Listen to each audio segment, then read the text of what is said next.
This happened about 7 years ago.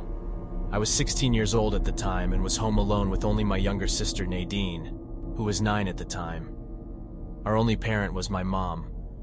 She worked a full graveyard shift from 10 o'clock to 7 o'clock, and we had easily become accustomed to it because we would usually be asleep or at school when she was working. Every night was the same. Get home from school, homework, shower, say bye to mom, and sleep. Often me and my sister would stay up late despite my mom's orders, but nothing crazy ever happened. We lived in an upstairs 2-bedroom apartment. At night, me and Nadine would barricade ourselves in our mother's room, lock the door, and sleep. We were always too scared to sleep in separate rooms. Our mother had the key to every door in the apartment. And this specific night, me and Nadine were in the living room watching yet another Family Guy episode. It was getting late, close to midnight, and we definitely had school the next day. As we were preparing for bed, someone knocks on the front door of the apartment. Now, this apartment complex had 2 doors, one metal door on the outside, and then the door made of wood, which was technically inside. Therefore, one would need to unlock 2 doors before they could get in. I looked at Nadine. "Is Mom home early?" I put my ear to the door, and then they knocked again. "Who is it?" I said through the door, and there was no response. I ordered Nadine to call Mom, but there was no answer. I looked through the peephole and couldn't see anything. It was dark, and whoever it was wasn't tall enough to even see their silhouette.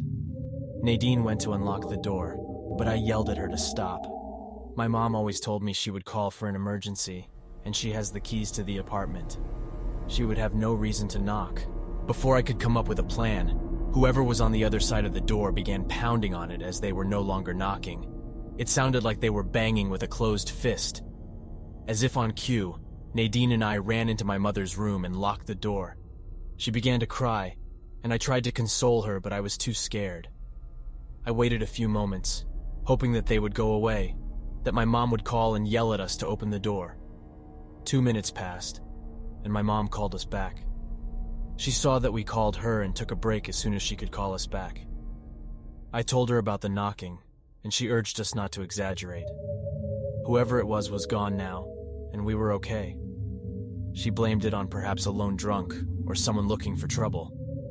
But regardless, not to open the door and told us to go to bed. I'd been tossing and turning. It had been about an hour since the first knocking when suddenly, it started up again. Nadine and I shot up. The knocking was now at our bedroom door, and there were no lights on in the apartment, which spooked me further. "Who's in our home?" I called my mom, and she answered on the first ring, knocking at the bedroom door. I was in tears, beyond scared. Nadine had hidden in the closet while my mom was on the phone. They pounded on the door again, and I extended my arm out with the phone in hand so that she could hear. The pounding was so intense, I felt at any moment they would break the lock on our bedroom door and rush in. She called 911 and came home that night. When she reached the front door, both doors were locked. The officers searched the home for any signs of entry, which wasn't likely since we were on the upstairs level. Nothing was ever found. Nadine and I still talk about this sometimes, because if it hadn't happened to both of us, I don't think either of us would have believed each other.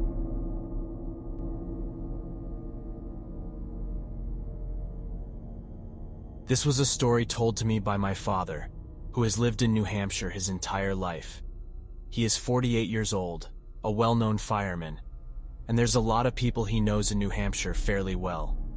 This story he told me reminded me of one of the stories on one of your recent videos about some big creature spotted by a group of campers in northern New Hampshire. So, my dad grew up in northern New Hampshire, in small towns. One thing people know about those areas is that it is haunted. I guess it's a popular spot for people to go to for adventures and stuff, as well as to see if they can get any paranormal activity. When my dad was in high school, about 30 years ago, he was dating this girl that was into adventurous things and wasn't down for just about anything.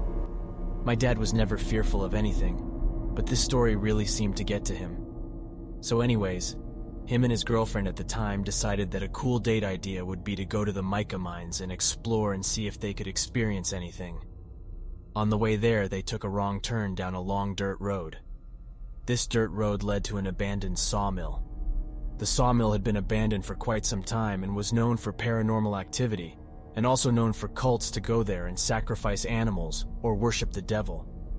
Knowing this, my dad didn't want to stick around, not because of the paranormal aspect, but he didn't want to be the next cult sacrifice. As he went to do a 3-point turn and leave, the front doors to the sawmill swung open and slammed, and out walked an 8-foot-tall creature. He described it as alien-like, swaying, with huge red glowing eyes and a big black body. He swung his truck around and sped off, still able to see the creature in his rearview mirror. Luckily, he was able to get out of there, but he had no clue what this creature was, and claimed he had never felt that scared before, not even running into burning buildings. He never told many people about it, as he didn't want to be considered crazy, and where he knew everyone in that small town he grew up in, he didn't want to ruin his reputation or his family's reputation. The few people he has told have never seen or heard anything like that creature. No one knows if it was a demon, an alien, or an undiscovered creature, or what it was. I know New Hampshire has a lot of forested areas and abandoned places, so who knows what could be out there.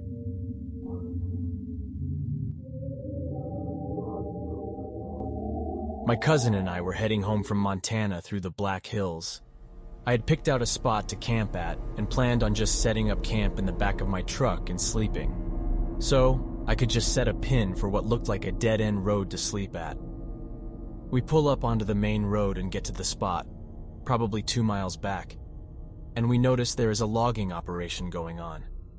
So I pull off the side in case they're going to be working on a Saturday, and I shine my light around the perimeter, and we don't see anything. We're setting up our bed, and my cousin hears this bang that sounds like someone is smacking a stick on an excavator beam or whatever hard metal was out there, I suppose. And so, he looks at me and says, "Did you hear that?" And immediately after saying that, we hear a second bang and decide to get the hell out of there. So we pack our stuff up and drive by the area where we heard the noise. I pull up and open my windows and shine my flashlight at the area, which is a hill, and see 2 sets of eyes. The space between the eyes was probably 6 to 8 inches apart, and they were both clearly looking at my vehicle. One was about 6 feet off the ground, and the other was probably 4 feet taller. So, I reversed because they're moving around, and I yell out the window, "Hey, who's there?" I don't get a response, but just drive the hell out of there. Ended up concluding it was probably standing on some sort of equipment, but I'm not sure what those eyes were. I'm going to speak to the local rangers and community tomorrow. I really need to know what happened in Haydraw.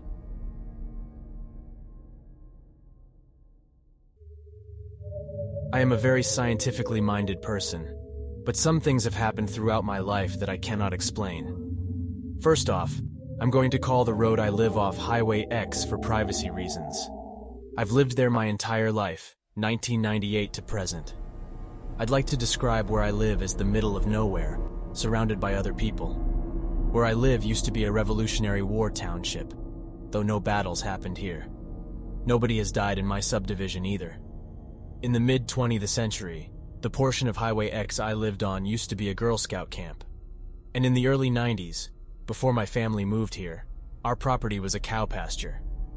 We did have a teenage girl die in 2006, taking a sharp turn about 1/4 of a mile from my house. In 2011, 2 miles away from my house on one of the gravel roads branching off Highway X, a mother drove into a creek during high water as there are no protective barriers there, and she and her children drowned. My mother is very religious, and when I ask questions about her experiences, she gets nervous and is reluctant to answer them. I'm going to tell these stories in chronological order. When I was a baby, my mom heard someone saying, "Hi there, hi," in a cooing kind of way over the baby monitor. She said she couldn't tell if the voice was male or female. She went to my dad, who was on the computer, and asked him if he was just in my room. He said no. This could easily be debunked because baby monitors can pick up radio signals, but it was still strange. When I was a bit older, perhaps 2 or 3, my mom said she was sitting on our front porch and saw a man with a wide-brimmed hat and trench coat standing under the outdoor lights at our neighbor's house, just standing there doing nothing. She said she didn't think much of it, just thought, that's not Charlie. Charlie doesn't wear hats like that, and eventually went back inside because it was weirding her out. Fast forward 10 years, and she said her best friend's husband was casually telling a story about how his dad was haunted by a man that fit the exact same description. Not knowing anything about my mom's story, the man didn't leave his dad alone until his dad said, "Get out of my house." My mom's best friend freaked out because when she was little, she saw a man exactly like that pass a window at her grandma's house. And then my mom freaked out and told her story. My mom told me this, so I consulted my best friend Google, and apparently, it's something a lot of people see around the same time she saw the man in the hat. My dad heard someone knock 3 times at our door. It was nighttime, and my dad looked out the window to see no one there. My mom grew up hearing stories from my grandma, a nurse who always told stories about people at her job, hearing 3 knocks on the door, opening it, and then dying soon after. So, of course, my mom freaks out and tells him not to open the door. When I was about 12, I started getting hypnagogic hallucinations when I'd close my eyes. I would see vivid, disturbing images, often of people being hanged or covered in blood. It was terrifying, gory stuff, and I hadn't seen my first horror film until I was 16. So of course it really bothered me, and I wasn't inspired by anything I'd seen on television.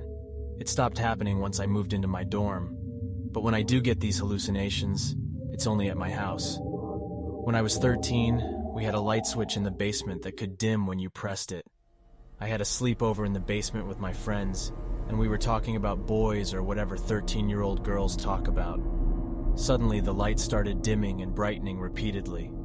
We, of course, freaked out, and then it stopped, and never did it again the entire time we had that lighting set up. One night when I was 15, my ex-boyfriend and I were driving down Highway X, and both complained about feeling like something was wrong. This was about 2 miles from my house, and then we saw what looked like a cloaked figure fly over our car. It looked like the Grim Reaper. We both saw it, and we both screamed in unison. I told my dad, and he said that when he feels like something bad is about to happen, he's usually right, and I shouldn't deny that feeling. 2 years later, I walked past the hallway entrance and I hear, "Hi!" right in my ear, loud and clear. I shrieked and I sprinted to my mom and asked her if the TV was on in her room, and she said, "Nah, she was right." A few months ago, I walked into the living room and saw my mom's recliner was empty, and I remember thinking, wow, my mom must have gone to bed already and she didn't even tell me. The next morning, my mom asked me if she talked to me after she left her bed. I told her no, and I remember thinking it was odd that she didn't even say goodnight. She said she woke up after falling asleep in the recliner and going to bed, and she heard a voice behind her that didn't exactly sound like, "Oh, you're going to bed." She also said our next-door neighbor had something in her house but didn't elaborate, and didn't give me a time frame or anything. When she told me this, I had already asked enough questions about weird stuff going on around Highway X, and she's not comfortable talking about the paranormal too much because she's afraid it'll invite spirits.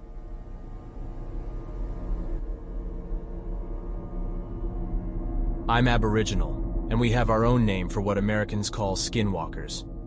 I am from the Central Australian desert, Karacha. Our skinwalkers in the Native American folklore are eerily similar to Aboriginal folklore. My great-nan used to tell me stories. One was when she was gone picking berries and looking for witchetty grubs, honey ants and bush bananas with her sister back when she was younger. One had followed them to where they were camping. During the evening, as the sun was going down, they heard something crying. It sounded near when hearing sounds. It has the opposite effect. If it was near, it would sound far away. But if it were far away, it was definitely right there. My great-nan and her sister stayed where they were and acted as if they were asleep, alert, but paying no attention to it. The dogs they took with them were barking but didn't move. It was on the outskirts of the camp, just out of the light of the fire, crying. It was there, by the faraway cries. It was near and was trying to lure them away from the light.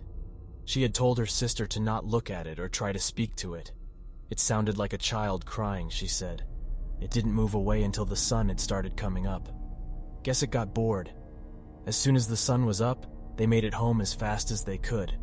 This story always stuck with me. In my culture, whistling at night can draw them. Talking about them by word of mouth also draws them. Thankfully, I have never seen one, but I do believe they're out there. I've always known the Karacha has an evil spirit. It could very well differ between tribes, even tribes so close together. It could even be derived from the Gaddafi man. But looking back on the stories told to me, the latter is also described as the Featherfoot Man.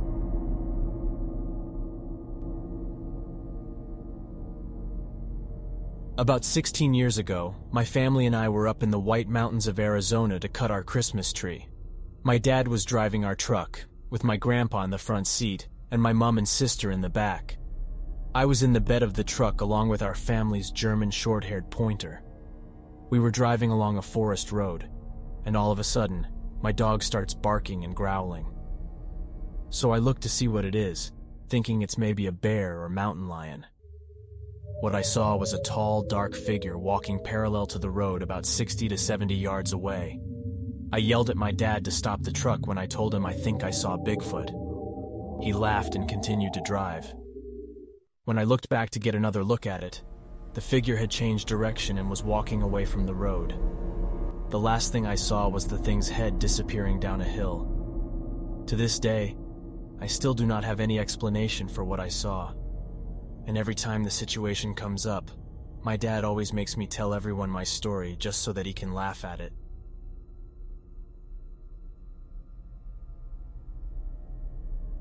I am a female in my late 20s. My parents, a charming lesbian couple, owned a funeral home and cemetery in a village on the outskirts of the Alaskan tundra. It was a small business that had been passed down from my grandmother Agatha's father, who inherited it from his father, and so on. Katie, my other mother, was terrified of the whole situation from the beginning. She was positive that someone would get possessed with us living so close to a field of corpses, in her words. Over time, exactly 8 years after they moved there, she grew to respect the land as well as the tenants resting in peace there. I was born shortly after her change of heart, but she still limited my access to the cemetery, and while no one was ever possessed, we still had our fair share of terrifying experiences in our home and throughout the property. I went to a tiny schoolhouse every weekday from the time I could walk. Only 13 or so children lived in our town, so we were all educated in one room by a small group of teachers. Katie and her twin sister Gloria were two of these teachers. The three of us would walk to and from town every day, while Agatha and her brother Cal took care of the property. It was a 20-minute trek, but on the occasional day without freezes, we got to take our bikes, and that was generally the highlight of my life. However, on this particular day in December, we had to walk. We were only at the school until about 4 o'clock that afternoon, but the sun usually set around 3:30, so we were shrouded mostly in darkness by the time we got up to the dirt road leading up to our property. I was about 6 or 7 at the time and still used my clumsiness as an excuse not to walk up the path muddied by snow. Gloria had drawn the short straw and was giving me a piggyback ride up the hill. I was resting my head against her back and staring at the cemetery that was beginning to come into view around the paper birches and spruce trees. It was a sprawling field filled with an odd assortment of mausoleums, colorful tombs of Inuit and Russian Orthodox citizens. I was always entranced by the graves and tried to pick out the ones that I had yet to see. We were nearly to the house when I saw a figure standing in the far right corner of the cemetery. It was hard to discern their age or gender, but I could tell from the build that it wasn't Agatha or Cal. Visiting hours ended at sundown, regardless of the date, so I immediately pointed the person out to Katie. Most of the finer details are recalled by my parents and all the family members due to my young age throughout most of these events. But I can still clearly remember hearing Katie mutter, "Shit," quietly under her breath. She helped me off Gloria's back and ordered that I go inside to tell Cal to meet them in the field. Without hesitation, I suddenly found myself as sure-footed as a bunny on the icy ground and sprinted the last 20 or so yards up to the house. I swung the door open and went into the kitchen, where I knew I'd find Agatha and Cal, and told my uncle to get the trespasser. Groaning, Cal finished his cup of coffee, which was probably spiked with whiskey, then stood from the table. Uncle Cal was a big guy, about 6'8", with broad shoulders and what I called Fred Flintstone fists. Basically, he could knock someone out without much effort, and he did so time and time again. He was insanely protective of his sisters and all of the other women in his life, Gloria and Katie included. The entire town respected him and feared him at the same time. He was a nice home security system. Naturally, I was thrilled with this tiny bit of excitement in my normally humdrum life. When my uncle charged out the back without so much as a coat on, I turned my pleading eyes to Agatha, who barely flinched at the activity. "We can get to Grandmother's grave if we're very quiet," she told me with a glint in her eye. She loved the graveyard and had spent her childhood playing in it, while also learning about her ancestors and the people of her town. She wanted me to enjoy it as much as she did. We hurried from grave to grave, pausing only long enough to make sure the others didn't see us. Katie, Gloria, and Cal were moving swiftly as well, but they were too busy eyeing the figure standing only about 20 feet from the large tomb that encased my great-grandmother, our destination. When we arrived at the tomb, Agatha set me down, and then we crouched behind the rocks and wood that surrounded Grandmother's altar. It was then that I began to feel nerves eat away at my gut. This was a stranger. I could tell they were standing at the base of the mausoleum built to honor the infants who had passed before being blessed by the tribe's shaman. This was an old, outdated site that didn't fully honor Inuit customs, though it had been redone in the 1970s, closer to the northern section of the property. No one came to this site because it would be considered disrespectful to the deceased. But it would have just been as disrespectful to tear it down, so it was just a derelict memorial that loomed on the tiny hilltop of that section of the cemetery. Tension filled the air as Cal, flanked by Katie and Gloria, approached the stranger. I could hear my uncle speaking to them, likely telling them our hours, and asking them if they'd like a ride back into town. He always started off nice, giving people the benefit of the doubt before going into Hulk mode. Agatha, who had initially been giggling at the sight of her brother looming over the trespasser, was beginning to cling tighter to me as time went by. It took us a few minutes to realize that the person hadn't been responding to Cal nor her. They didn't even look his way. They continued to stare at the area just above the mausoleum. Katie and Gloria were exchanging uneasy glances at one point, and Cal told them to go back to the house. They refused and stepped closer to his side. When words failed Cal, he resorted to the physical approach. He later recalled that he could tell the person was an old man and that they were frail and that he didn't want to hurt them. But he wasn't listening, and if he was deaf, he'd have to get his attention somehow. My uncle placed a gentle hand on the gentleman's shoulder, and immediately he felt a wave of nausea overcome him. He hunched over, clutching his abdomen, and cried out. Agatha ordered me to stay put before darting off out from behind the stones and over to her brother, who waved to her and the other women to make them leave. He insisted they go inside, but they were all frozen in place. The strange man still hadn't moved, so Katie yelled at him once more. She stepped around in front of him and waved a hand in his face.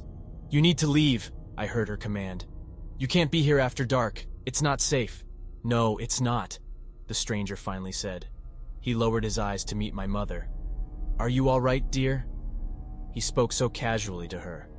She stood there in shock for a good moment, then looked back at Cal, who was on his knees at this point. While she was distracted, the man turned and headed towards the exit. When he was coming towards my hiding spot, I had every intention of getting up and running away. But I was frozen in place. It felt like my body. Katie came and got me, telling me we had to take my uncle to the hospital. As it turns out, Cal had to go in for some emergency surgery because his appendix had ruptured. He was convinced that the old man had somehow cursed him on contact. Even Agatha, sweet but superstitious, had her doubts about his claim. There was nothing malicious in Cal's approach to the man. Why would he have cursed? This wasn't the last time we saw this strange man. We actually saw him 2 or 3 more times in the following weeks. He was always at the derelict infant's mausoleum, staring up at the sky. He never spoke or bothered anyone, and from that point on, he always came while it was light out. I would sometimes sneak out and watch him from my grandmother's grave. He was a white man, which struck a chord with me. It was my theory that he was Katie and Gloria's real father who had abandoned them when they were still very young. Katie quickly disproved this theory, telling me that their father died in the early 90s. But that meant nothing to me. It could still be him. The last time I saw him was in early February the following year. It was snowing heavily, and I was helping Agatha and Cal go about and check to see if all the tombs and mausoleums were closed. Sometimes family members of the deceased would perform rituals on their newly departed, placing ceremonial offerings on their bodies. But they weren't always restored to their tombs the way they were. We did our best to ensure that none of the graves would be flooded come the next thaw. When we approached grandmother's grave, I heard Agatha sigh heavily, but continued on. Immediately, I looked to the old mausoleum and smiled at the back of the old man. "Good morning," I called out to him. "There's no such thing, Blue Eyes," I heard him respond through the wind. I began to laugh because it sounded like something Gloria would say after a night of drinking. But suddenly, I felt a ball of sadness coil up in my stomach. I began crying and looked up at Agatha with a sorrowful pout. It was the first time I had really ever felt dread, and it nearly brought me to my knees. Agatha picked me up and took me inside, where I instantly felt better. The man was never seen on the property again. I was a little sad about it, but the adults were glad. They didn't like the pull that he had on us.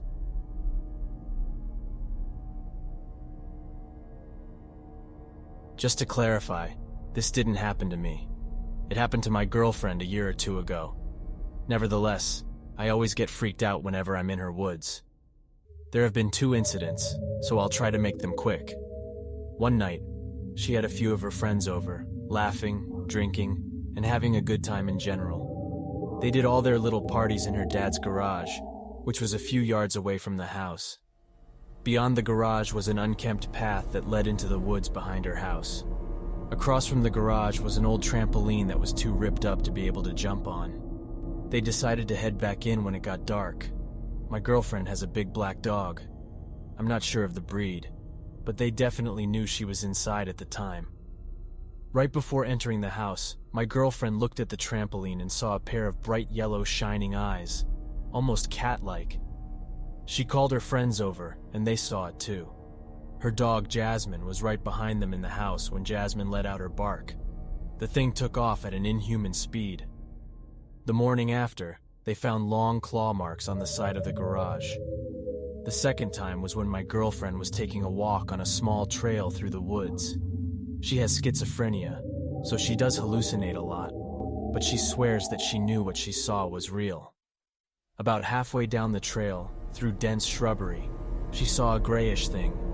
It was walking on all 4s, and its limbs looked twisted, like it wasn't assembled right, but it definitely looked human to her. She waited for whatever it was to pass before running back home.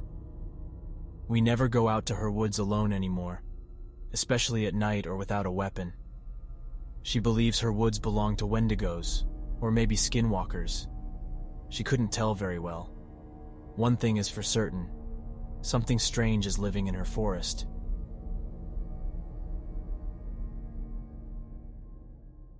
I lived with my parents and my 2 Staffordshire Bull Terriers and was enjoying the 6-week summer holiday from school. I got home one day at around 7 p.m., and after a long day out with friends and playing football, I decided to get a snack from the fridge. My dad was at work, and Mom was in the living room with my 2 dogs, who were asleep on their bed. All I could hear was the very faint sound of the TV through the 2 walls that separated the kitchen from the living room. Here's a brief description of the kitchen. We had a small space under the stairs that you could access from the kitchen, where we kept shoes, coats, and some other bits and pieces. The fridge was literally 5 steps away, and the space under the stairs would be on your left-hand side when facing the fridge, and is nearly pitch black as we have no light in there. I opened the fridge and had a quick browse of what was on offer to curb my hunger, when out of nowhere, there was a deep guttural growl from the space under the stairs. This growl lasted for about 5 seconds. I used to think that people exaggerated when they said that they froze in fear, but I literally couldn't move. My eyes opened wide, and my hands started to shake. After about 10 seconds of standing completely still, I slowly turned to look at the space as I knew that it had come from there. As I turned and looked at the space, there was nothing. All I could see was the darkness, but I had that feeling of something staring at me intently. The gut feeling screamed at me to run away and that I was in serious peril. I was certain that something was going to crawl out of the darkness and drag me into it. The worst part was that I had to walk past the space to get to the kitchen door. I slowly made my way to the door, and the feeling of danger and dread intensified with every step I took. I ran the last few steps, swung the door open, and bolted into the living room. My mom looked at me, and she saw how white I was and asked why I was shaking.